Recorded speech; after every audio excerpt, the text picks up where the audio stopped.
नमस्कार दोस्तों, बोधि थिंक्स पाए यूट्यूब चैनल में आपका दिल से स्वागत है। दोस्तों, सबसे अधिक दूषित अगर कोई है तो वह है आज का इंसान। कर्मों के फल से कोई नहीं बच सका है। मनुष्य कैसे अपने किए का फल भोगता है, आइए इस कहानी के माध्यम से जानते हैं। एक पेड़ पर अपने बच्चों के साथ एक गिद्ध पक्षी रहता था। गिद्ध अपने बच्चों से बहुत प्रेम करता था। एक दिन गिद्ध के बच्चे गिद्ध के साथ घूमते हुए कहीं जा रहे थे। तभी उन्होंने देखा कि एक स्थान पर एक स्त्री पुरुष बैठे हुए थे जिनकी हालत बहुत ही दयनीय थी। दरअसल वे दोनों कोढ़ी हो चुके थे। उनके शरीर में जगह जगह जख्म बने हुए थे। जगह जगह से शरीर से रक्त रिस रहा था। भयंकर पीड़ा की वेदना से वे दोनों कराह रहे थे। उनके पास कोई भी व्यक्ति आता जाता नहीं था। वे एक रास्ते के किनारे बैठे हुए थे। ना जाने किस कर्म का पाप भोग रहे थे। मित्रों, उन दोनों के ऊपर गिद्ध के बच्चों की दृष्टि पड़ गई। गिद्ध के बच्चों ने जब उन दोनों के शरीर से रिश्ता हुआ रक्त और मांस देखा तो वे अपने पिता गिद्ध से कहते हैं, पिताजी, हमने आज तक सिर्फ जानवरों का ही मांस खाया है। हमने कभी इंसान का मांस नहीं खाया है। हमारी इच्छा है कि आज आप हमें इंसान का मांस खिलाएं। सामने घायल अवस्था में दो स्त्री पुरुष नजर आ रहे हैं। आप हमें इन्हीं का मांस खाने की आज्ञा दें। अपने बच्चों की बात सुनकर गिद्ध कहता है, बच्चों, ईश्वर ने हमें जो भोजन बनाया है वही ठीक है। ज्यादा मन नहीं चलाना चाहिए। ज्यादा मन चलाना खुद के लिए ही तकलीफदेह होता है। आजकल इंसान का मांस बहुत दूषित हो चुका है। वह किसी के खाने योग्य नहीं रह गया है। इंसान इतना नीचे गिर गया है कि उसके कर्म देखकर बड़ी लज्जा आती है। धर्म कर्म की समझ रखने वाला वह इंसान इतना नीचे गिर जाएगा, हमने कभी नहीं सोचा था। गिद्ध बोला, हे बच्चों, आजकल भूखे रह लेना, पर इंसान के मांस को खाने की कभी मत सोचना। गिद्ध के बच्चों ने पूछा, पिताजी, ऐसी क्या बात है जो इंसान का मांस हम नहीं खा सकते? तब गिद्ध कहता है, बच्चों, मैं तुम्हें एक कहानी सुनाता हूं। यह कहानी इन्हीं दोनों स्त्री पुरुषों की है जिनका मांस खाने के लिए तुम लालायित हो रहे हो। यदि तुम इनके कर्म जान लोगे तो कभी इंसान का मांस खाने की जिद नहीं करोगे। तब गिद्ध के बच्चे कहते हैं, हाँ पिताजी, आप हमें वह कहानी जरूर सुनाओ। आखिर हम भी तो जाने कि इंसान का मांस क्यों नहीं खा सकते। आपकी कहानी हम मन लगाकर सुनेंगे। कृपया पिताजी हमें जरूर सुनाइए। तब गिद्ध वहीं पर एक पेड़ पर बैठ जाता है और अपने बच्चों को कहानी सुनाने लगता है। वह कहता है, बच्चों, यह कहानी इन्हीं दोनों स्त्री पुरुषों की है जो नीचे कोढ़ी के रूप में बैठे हुए हैं। इससे पहले यह दोनों एक राज्य के राजा और रानी हुआ करते थे। इस पुरुष की इससे पहले एक पत्नी थी जो ईश्वर को प्यारी हो गई। राजा और रानी के बीच बहुत ही अटूट प्रेम था। राजा अपनी पहले वाली रानी से बहुत प्रेम करता था। राजा के राज्य में चारों तरफ खुशहाली थी। प्रजा भी अपने राजा का बहुत सम्मान करती थी। राजा भी अपनी प्रजा की भलाई के लिए काम करता था। किसी तरह की प्रजा में कोई दुख नहीं था। इसी प्रकार राज्य कार्य करते हुए राजा का समय बड़े आनंद से बीत रहा था। मित्रों, कुछ समय बाद रानी ने एक कन्या को जन्म दिया, लेकिन दुर्भाग्य से बेटी को जन्म देकर वह महारानी स्वर्ग से धार गई। राजा को इस बात से बहुत सदमा लगा। राजा के मन में यह बात बैठ गई कि मेरी जो बेटी हुई है, इसी बेटी के कारण मेरी प्राण प्रिय रानी की मौत हुई है। क्योंकि राजा रानी को बहुत चाहता था। रानी का गम राजा से बर्दाश्त नहीं हुआ। इसी गम के चलते राजा की हालत बिल्कुल पागलों जैसी हो गई थी। उसने यह बात अपने दिलों दिमाग में बैठा ली थी कि मेरी बेटी के कारण ही मेरी पत्नी की मृत्यु हुई है। अब तो वह अपनी बेटी को बिल्कुल भी प्यार नहीं करता था, ना ही उसकी तरफ देखता था। मन ही मन वह उसे नफरत करने लगा। वह हमेशा कहता था कि मेरे घर में यह बेटी नहीं, यह कुलक्षण हुई है। इसी के कारण मेरी रानी की मौत हुई है। राजा को सबने समझाया कि देखो, जो होना था वो हो गया। अब क्यों बेटी से नफरत करते हो? परंतु राजा के समझ में कुछ नहीं आ रहा था। मित्रों, आपको बता दूं कि रानी बड़ी ही धार्मिक प्रवृत्ति की थी। वह भगवान की बहुत पूजा पाठ करती थी। उधर राजा ने अपनी बेटी को ही रानी की मौत का जिम्मेदार मान लिया था और वह अपनी बेटी से मन ही मन बहुत नफरत करने लगा था। धीरे धीरे राजा सदमे में पहुंच गया। अब तो उसका राजकाज में भी मन नहीं लगता था और ना ही वह प्रजा की भलाई के बारे में सोचता था। राजा की ऐसी हालत देखकर राजा के सभी मंत्री दरबारी और रिश्तेदारों को चिंता होने लगी कि अगर राजा इस तरह रहेगा तो राज्य की प्रजा बहुत दुख भोगेगी। इस इतने बड़े राज्य का क्या होगा?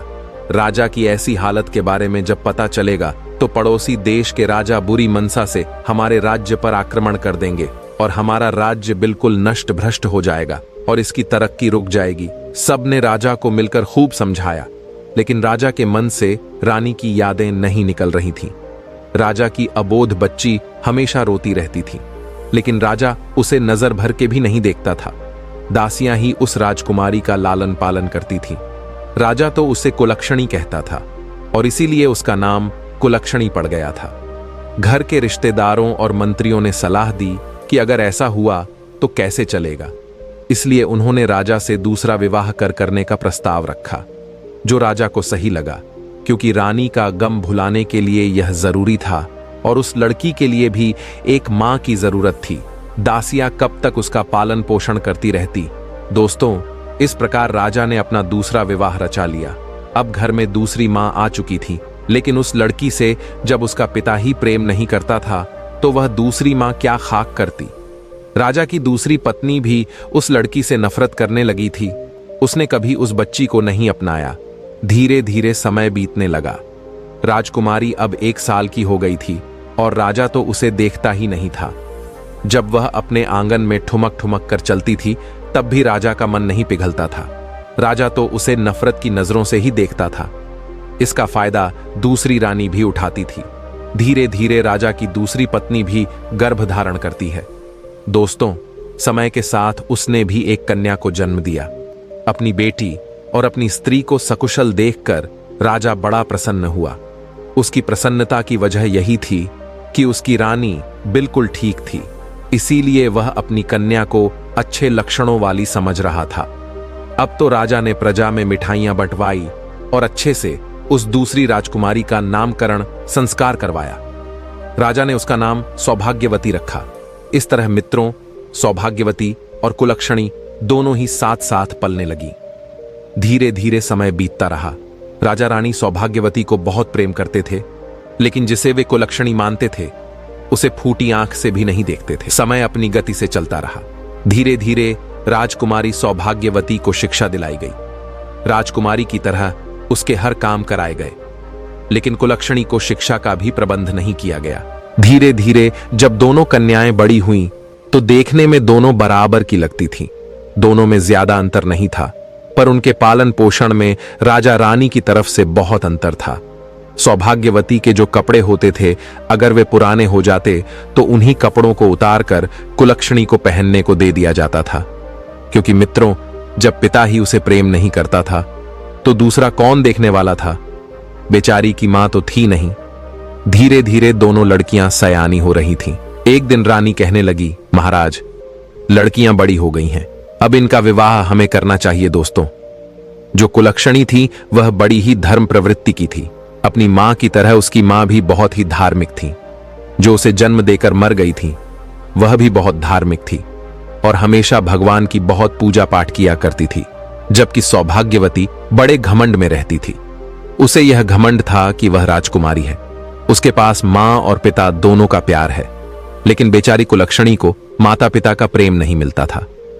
कुलक्षणी कुछ ज्यादा ही समझदार थी। उसकी सौतेली मां कुछ भी कहती, चाहे उसकी बहन कुछ भी कहती रहती, वह चुपचाप सुन लिया करती थी।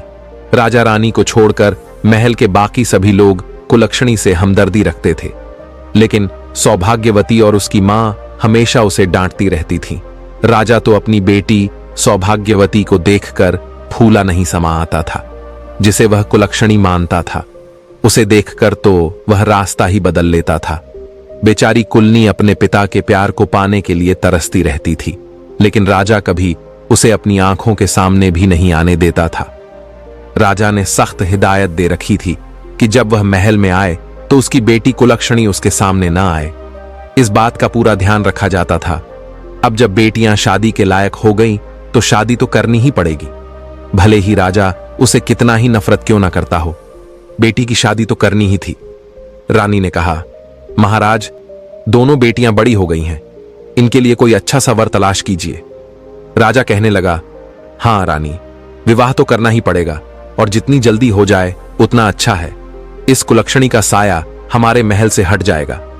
राजा की इन बातों को सुनकर लगता था कि वह मूर्ख राजा अपनी उस बेटी से न जाने कितनी नफरत करता था। रानी तो फिर भी सौतेली थी, वह तो नफरत करती ही थी और घर के सारे काम उस कुलक्षणी से कराती थी। रानी हमेशा यही चाहती थी कि उसकी सौतेली बेटी हमेशा दुखी रहे। इसलिए उसने राजा से कहा, महाराज, क्यों ना पहले इस कुलक्षणी का विवाह करके इसे इस घर से हटा दिया जाए। हम अपनी बेटी का विवाह बाद में कर लेंगे। राजा ने कहा, कोई बात नहीं, हम इसका विवाह पहले कर देते हैं। जैसी यह है ऐसा ही इसके लिए लड़का देख लेते हैं। रानी कहने लगी, अरे राजा साहब, इसके लिए तो कोई अंधा भिखमंगा लड़का ही ठीक रहेगा। वह कहां राजमहलों के लायक है, जहां भी जाएगी मां का बेड़ा गर्क कर देगी। यह तो अपनी मां को खा ही गई, वहां भी न जाने क्या क्या कर देगी। इसके कारण हमें न जाने क्या क्या सुनने को मिलेगा। इस पर राजा ने कहा, रानी साहिबा, आप बिल्कुल ठीक कहती हो। राजा ने तुरंत ही अपने महल में नाई और पंडित को बुलवाया और कहा, कुलक्षणी के लिए एक अंधा और परिवार से हीन वर ढूंढ कर आओ। जिसका कोई परिवार ना हो, राजा की आज्ञा पाकर नाई और पंडित वर की तलाश में निकल पड़े। वे चलते चलते बहुत दूर एक गांव में जा पहुंचे, जहां मंदिर के बाहर उन्होंने एक बूढ़ी औरत को बैठे देखा। उसका एक बेटा था। मां बेटा दोनों भीख मांग रहे थे। बेटा अंधा था और घर के नाम पर एक टूटी फूटी घास फूस की झोपड़ी पड़ी हुई थी।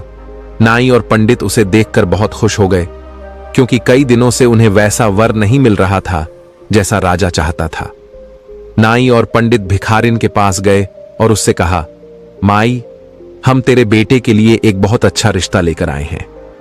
यह सुनकर भिखारिन पहले तो हंसी और फिर कहने लगी, क्यों भैया, क्यों मुझ भिखारिन का मजाक उड़ा रहे हो? भला मेरे अंधे बेटे से कौन विवाह करेगा? तब नाई ने कहा, अरे नहीं, वास्तव में हम आपके बेटे के लिए एक बहुत अच्छा रिश्ता लेकर आए हैं। और वह भी राजमहल से। यह सुनकर भिखारिन को विश्वास नहीं हुआ, लेकिन जब उसे राजमहल से नाता जुड़ने की बात पता चली तो वह तुरंत राजी हो गई। नाई और पंडित उस भिखारिन के बेटे के साथ रिश्ता तय कर राजमहल लौट आए और राजा को पूरी बात बताई। इसके बाद राजा ने अपनी बेटी कुलक्षणी का विवाह उस अंधे भिखारी से कर दिया और दान दहेज के नाम पर भी उसे कुछ नहीं दिया। कुलक्षणी अपनी ससुराल पहुंची तो देखा कि वहां एक टूटी फूटी झोपड़ी थी, जहां बैठने के लिए भी सही जगह नहीं थी। वह भगवान से प्रार्थना करने लगी, हे भगवान, यह मेरी कैसी परीक्षा है। मुझे पति भी मिला तो अंधा, अगर जीवन साथी ठीक होता तो हम दोनों मिलकर कुछ कर लेते।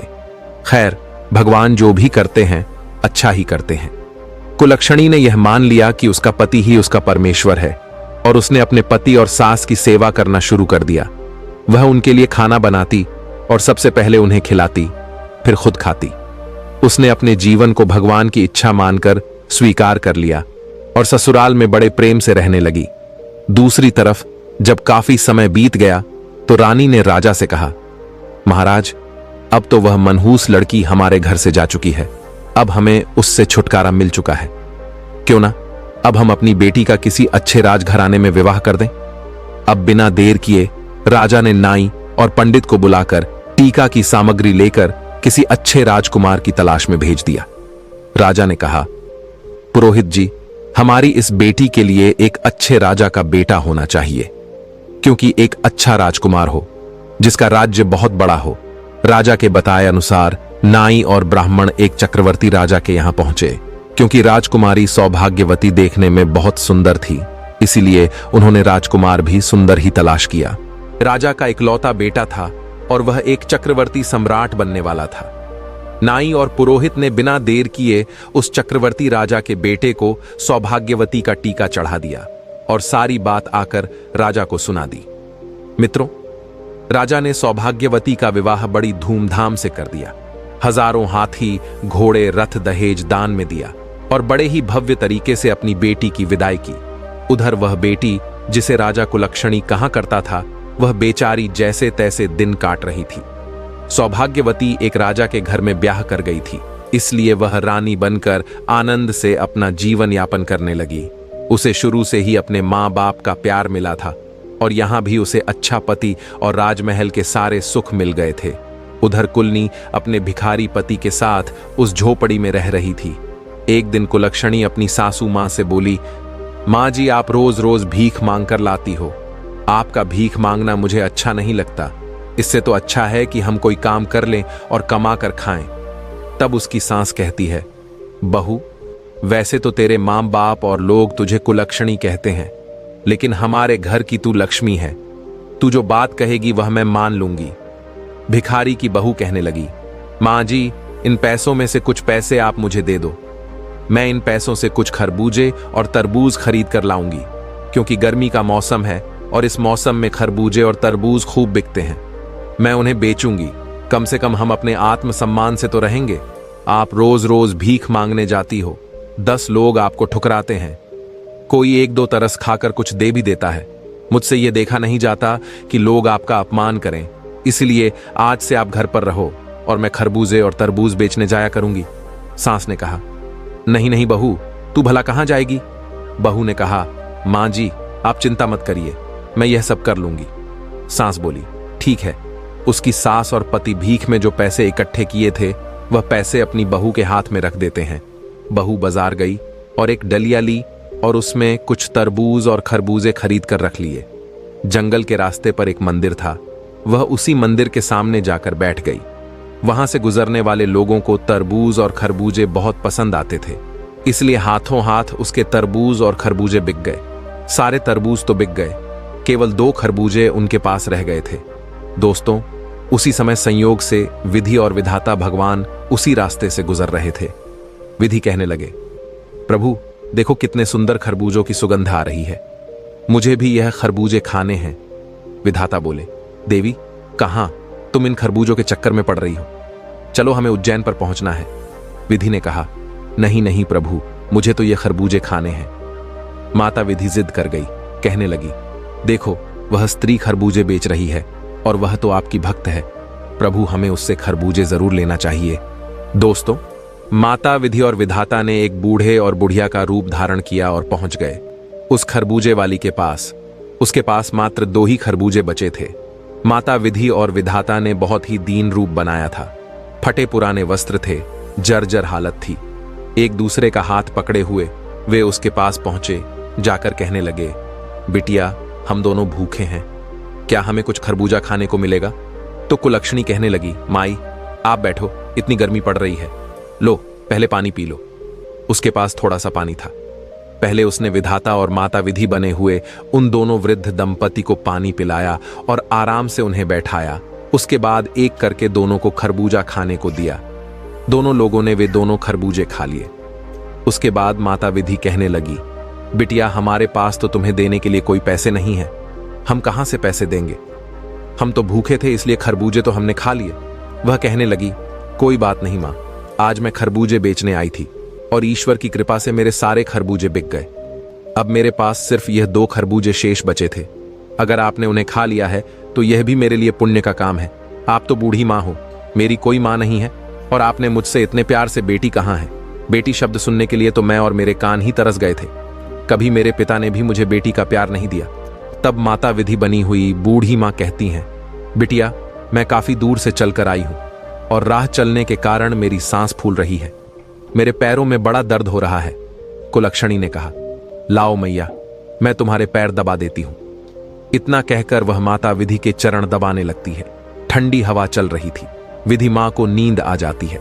विधि मां को नींद आई तो कुलक्षणी अपने पल्लू से उनके ऊपर हवा करने लगी ताकि उनके ऊपर कोई मक्खी या मच्छर ना बैठे।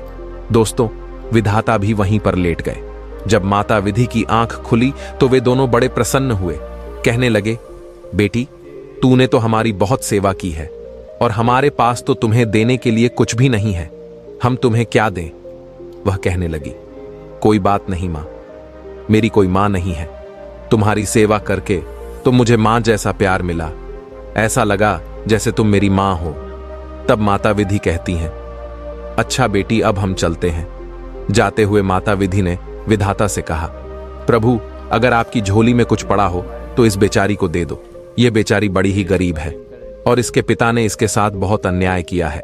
विधाता बोले, देवी मेरे पास तो मेरी झोली में केवल भभूति है, इससे इसका क्या भला होगा? माता विधि बोली, प्रभु लोगों का भला तो आपके भला कहने से ही हो जाता है, फिर भी मन समझाने के लिए माता विधि ने विधाता की झोली से कुछ भभूति निकाली और उस बेचारी को दे दी। वह भभूति उसने अपने साड़ी के पल्लू में बांध कर रख ली।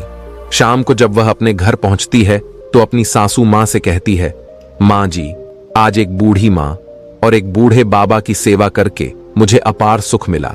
और देखो मां, आज की कमाई, आज मेरे सारे खरबूजे बिक गए मां। अब तुम्हें और मेरे पति को कहीं भी भीख मांगने की जरूरत नहीं है। अब हम मेहनत से काम करके अपना गुजारा करेंगे और ईश्वर की कृपा रही तो हम सम्मान की जिंदगी जीएंगे। आज से हमें भीख नहीं मांगनी है। तब उसकी सास कहने लगी, बेटा, मैं तेरी जैसी बहू पाकर निहाल हो गई। मैंने तो कभी सोचा भी नहीं था कि कभी मेरे बेटे का भी विवाह होगा। मुझे नहीं पता था कि मेरे बेटे के नसीब में इतनी संस्कारी और लक्ष्मी जैसी बहू लिखी होगी। मैं तो भगवान की बहुत आभारी हूं कि भगवान ने मेरे बेटे की किस्मत में तुम्हें लिखा था। वह कहने लगी, मां, आज एक बूढ़े बाबा और एक बूढ़ी अम्मा आई थी। उन्होंने मुझे यह भभूति दी है, मैं इसका क्या करूं? तब उसकी सास बोली, बहू, थोड़ा रुको, अभी मेरा बेटा आता होगा, जैसा वह कहेगा तुम वैसा ही करना। दोस्तों, शाम को जब उसका पति आया तो वह कहने लगी, स्वामी, आज मुझे यह भभूति दी है, एक बूढ़े बाबा और एक बूढ़ी मां ने, मैं इसका क्या करूं? तब उसका पति कहने लगा, एक काम करो, घर के चारों कोनों में इसे छिड़क दो और जो बचे उसे संदूक में रख दो और थोड़ा बहुत भभूति हमारे जो तुलसी का गमला है उसमें रख दो। वह कहने लगी, ठीक है, मैं ऐसा ही करूंगी। अब तो उस लक्ष्मी ने उस भभूति को अपने घर के चारों कोनों में बिखेर दिया। थोड़ी भभूति संदूक में रख दी और रात को खाना बनाया। खाना खाकर अपनी सासू मां को खिलाया, अपने पति को खिलाया, फिर खुद खाकर घर की साफ सफाई करके सो गई। सुबह उठती है तो क्या देखती है कि उसकी झोपड़ी की जगह तो बहुत ही सुंदर महल बन गया है। चारों कोनों पर हीरे मोती चमक रहे हैं, धन के अंबार लगे हुए हैं और अनगिनत धन से घर भरा हुआ है। यह देखकर तो उसे बड़ा अचंभा हुआ। वह दौड़ी दौड़ी अपनी सास के पास जाती है और कहती है, मां जी उठिए, देखो क्या चमत्कार हो गया। उसकी सासू मां की आंख खुली तो उसने देखा कि उसका घर तो पहचानने में नहीं आ रहा है। वह कहने लगी, अरे बहू, क्या हम तेरे मायके में आ गए हैं? आज तक तो तेरे पिता ने कभी इधर मुड़कर भी नहीं देखा, लेकिन मैं तो सोई हुई थी, तेरे पिता का हृदय कैसे पसीज गया। तब वह लक्ष्मी कहती है, नहीं मां जी, यह मेरे पिता का घर नहीं है, यह तो हमारा घर है। देखिए, शायद भगवान की अनुकंपा हुई है, उन्हीं की कृपा से मेरे भाग्य बदल गए हैं। देखो, शायद वे बूढ़े बाबा और बूढ़ी मां कोई और नहीं, साक्षात ईश्वर ही होंगे जिन्हें मैं पहचान नहीं पाई। भगवान को ना पहचान पाने का दुख अब तो उसे बहुत कचोट लगा था और वह रोने लगी कि भगवान साक्षात मेरे पास आए और मैं उनको पहचान नहीं पाई। उसकी सासू मां ने उसे धीरज बंधाया। तभी उसके पति की आंख खुल जाती है और वह चिल्लाते हुए बोला, अरे लक्ष्मी, यह मैं अपनी आंखों से क्या देख रहा हूं? अब तो मुझे दिखाई दे रहा है। वह अपनी मां से बोला, मां, देखो, मुझे सब कुछ दिखाई दे रहा है, अब मैं अंधा नहीं रहा। यह देखकर लक्ष्मी की खुशी का ठिकाना नहीं रहा। उसके पति की आंखें ठीक हो गईं। यह उसके जीवन की सबसे बड़ी खुशी थी। इतनी खुशियां तो उसे धन दौलत पाकर भी नहीं हुई थी। भगवान की कृपा से अब उसका पति किसी राजा से कम नहीं लग रहा था। अब उन्होंने कहा कि जब इतनी बड़ी कृपा हो ही गई है तो क्यों ना हम भगवान की चर्चा करवाएं, पाठ करवाएं, लोगों को अपने घर बुलाएं और खूब बड़ा सा भंडारा करवाएं। उसकी सासू मां कहने लगी, बेटी, तुम तो मेरे घर की लक्ष्मी हो, जैसा तुम करना चाहो वैसा करो, मैंने कब मना किया। दोस्तों, अब तो लक्ष्मी ने अपने घर में एक कथा का आयोजन किया और अपने रिश्तेदारों को निमंत्रण दिया। सारे रिश्तेदारों में निमंत्रण बंटवाया। एक पत्र अपने मायके भी भिजवाया और एक चिट्ठी अपनी बहन सौभाग्यवती के घर भी भेजी। निमंत्रण पाकर लक्ष्मी का पिता और उसकी सौतेली मां भी आए। वे आए तो थे, परंतु दोस्तों, उनकी हालत बहुत खराब हो गई थी। वे अपनी बेटी की हालत पर हंसने के लिए वहां आए थे, लेकिन वहां पहुंचकर उसके पिता का तो शर्म से सिर नीचा हो गया। वह सोच रहा था, मैंने अपनी बेटी के साथ ऐसा किया, लेकिन उसका नसीब देखो, नसीब के आगे किसी की नहीं चलती। मेरे चाहने से क्या होता है? जब भगवान ने उसका नसीब स्वयं अपने हाथों से लिखा हो। उसके माता पिता को अब बड़ा अफसोस हो रहा था, क्योंकि जब लक्ष्मी और सौभाग्यवती की शादी हुई थी तब उसके पिता ने अपनी बेटी को कुछ भी नहीं दिया था। और जानबूझकर एक अंधे भिखारी के साथ उसका विवाह किया था। इसी पाप के कारण उसका पिता और सौतेली मां दोनों लोग कोढ़ी हो गए थे। बहुत उपचार करने के बाद भी वे ठीक नहीं हुए थे। उनका राज्यपाठ धूमिल होता जा रहा था। प्रजा में राजा के प्रति रोष पैदा हो गया था, क्योंकि जब राजा ही राज करने वाला मजबूत ना हो तो राज्य तो गरीब हो ही जाएगा। उसके राज्य में घुसपैठ होने लगी थी।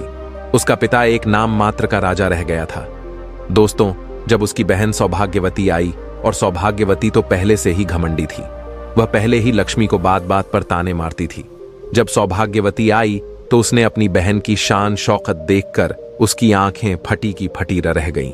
वह सोचने लगी, मैं एक चक्रवर्ती सम्राट की पत्नी हूं, मेरे पास इतने बड़े राज्य का मालिक है, लेकिन यह महल और इसके सुख साधन तो मुझसे भी कहीं ज्यादा अधिक हैं। अपनी बहन का वैभव देखकर वह बहुत बेचैन होने लगी और कहने लगी, लक्ष्मी, तुझे यह सब कहां से मिला, कैसे मिला? तब लक्ष्मी ने सारी बातें अपनी बहन को बताई। सौभाग्यवती यह सुनकर और भी ज्यादा बौखला गई। सौभाग्यवती के मन में फिर से लालच आ गया। वह किसी भी कीमत पर अपनी बहन लक्ष्मी को नीचा दिखाना चाहती थी। वह तो चाहती थी कि लक्ष्मी उससे ऊपर कभी ना पहुंच पाए, लेकिन जिसे भगवान उठाना चाहते हैं उसे कौन रोक सकता है? ऊपर उठाने वाला तो ईश्वर है। किसको कब क्या बना दे कोई नहीं जानता। सौभाग्यवती ने जब अपनी बहन से पूछा कि उसके समृद्ध होने का क्या कारण है, तो भोली लक्ष्मी ने पूरी बात उसे बता दी कि उसने एक बूढ़े और बूढ़ी मां को खरबूजे खिलाए थे। उन्हीं के आशीर्वाद से यह सब हुआ है। अपनी बहन से यह सब जानकर सौभाग्यवती राजमहल में जाकर अपने पति से कहा, देखो जी, मैं भी खरबूजे बेचने जाऊंगी। उसका पति कहने लगा, अरे सौभाग्यवती, तुम यह कैसी बातें कर रही हो? हमारे राज्य में किसी प्रकार की कोई कमी नहीं है, और वह तेरी बहन इतनी गरीब थी, उसकी सच्ची श्रद्धा और भक्ति देखकर उस पर भगवान ने कृपा की है। तू तो क्यों चलन के मारे मरी जा रही है? तेरे पास किस चीज की कमी है? लेकिन सौभाग्यवती नहीं मानी। वह कहने लगी, नहीं जी, मुझे तो खरबूजे बेचने जाना है। तो पति कहने लगा, ठीक है, अगर मेरी बात नहीं मानती हो तो चली जा। दोस्तों, उसने एक डलिया में खरबूजे भर लिए और एक मंदिर के पास जाकर बैठकर बेचने लगी। संयोग से उस दिन भी माता विधि और विधाता उधर से आ रहे थे। खरबूजे बड़े ही ताजे ताजे थे। माता विधि बोली, प्रभु देखो, मुझे खरबूजे खाने हैं। गर्मी का मौसम है और यहां बड़े सुंदर सुंदर खरबूजे दिखाई दे रहे हैं। विधाता ने बहुत समझाया, लेकिन विधि जी नहीं मानी। उन्हें तो सौभाग्यवती के खरबूजे पसंद आ रहे थे। अब उन्होंने फिर से बूढ़े का भेष बनाया और एकदम से उसके पास पहुंच गए। उस दिन सौभाग्यवती का एक भी खरबूजा नहीं बिका था। माता विधि कहने लगी, बिटिया, बहुत तेज भूख लगी है, गर्मी के मारे जन निकली जा रही है, बहुत प्यास भी लगी है, थोड़ा सा पानी पिला दो और हमें थोड़ा खरबूजा खाने को दे दो। तो सौभाग्यवती कहने लगी, अरे हटो यहां से, वैसे भी सुबह से बोनी तक नहीं हुई है, कहां से भिखारी चले आए मांगने के लिए। अब विधि और विधाता एक दूसरे की तरफ देखकर मन ही मन मुस्कुरा उठे और वहीं बैठ गए। सौभाग्यवती डंडा उठाकर कहने लगी, हटो यहां से, तुम लोग कितने गंदे हो। मैं यहां खरबूजे बेचने आई हूं। तुम्हें देखकर कोई मुझसे खरबूजे खरीदने भी नहीं आएगा। अभी तक मेरा एक भी खरबूजा नहीं बिका है, और जब भगवान आएंगे तो मैं उन्हें कैसे खरबूजा खिलाऊंगी। तुम लोग पीछे हटो। दोस्तों, सौभाग्यवती ने उन्हें एक भी खरबूजा नहीं दिया। सुबह से शाम हो गई, लेकिन विधि और विधाता वहां नहीं आए।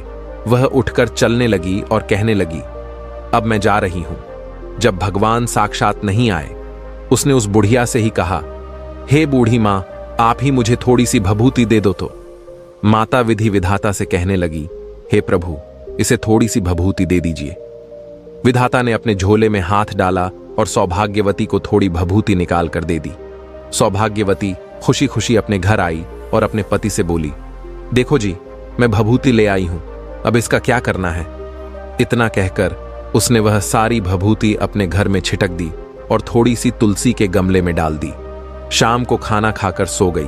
पहले तो उसे सारी रात नींद नहीं आई, और जब सुबह वह सोकर उठी तो उसने सोचा था कि घर में सुबह हीरे मोतियों के अंबार लगे मिलेंगे।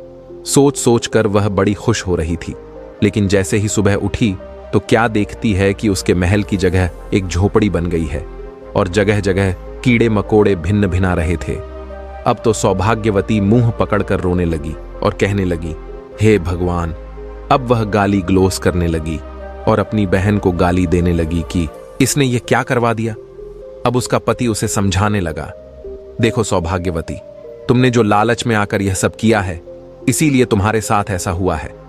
तुम्हारी बहन दिल की बहुत अच्छी है, भगवान ने उसकी भक्ति देखकर उस पर कृपा कर दी, लेकिन तुम लालच में थी और अपने पास जो था उसे भी गंवा दिया।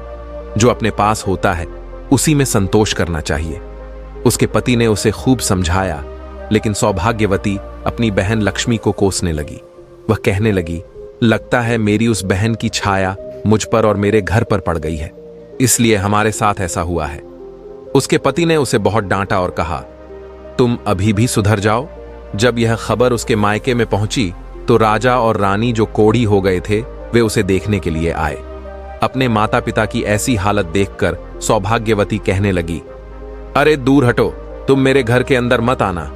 ऐसे माँ बाप की मुझे जरूरत नहीं है जो इतने गंदे हो, जो कुष्ठ रोग से पीड़ित हो। मैं ऐसे माँ बाप को नहीं रख सकती, ना ही उनकी सेवा कर पाऊंगी। मुझसे दूर रहो दोस्तों।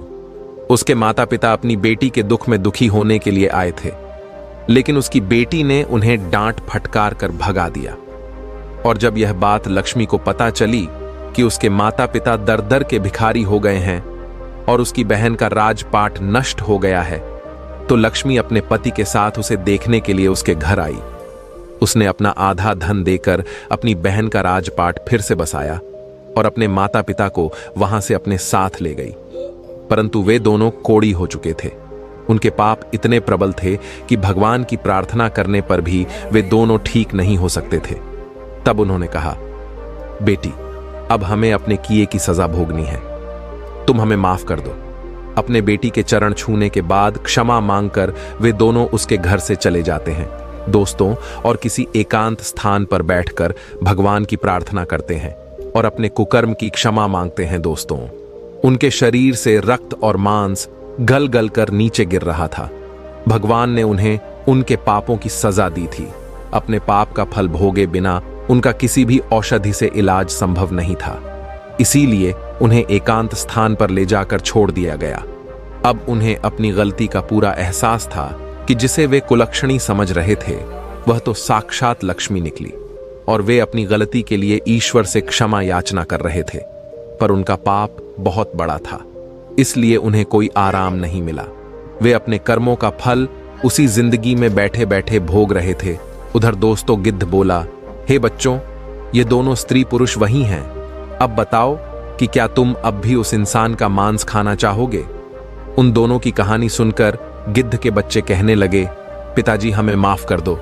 जो हमने ऐसे पापियों को खाने की बात कही, आज हमें पता चल गया है कि इंसान का मांस अब किसी के खाने योग्य नहीं रह गया है।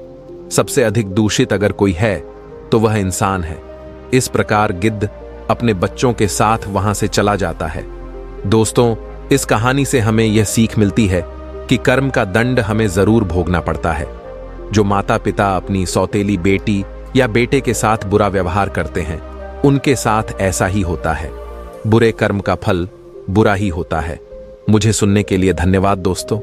मिलते हैं अगली वीडियो में एक नई सीख के साथ। खुश रहिए, अपना ख्याल रखिए। धन्यवाद।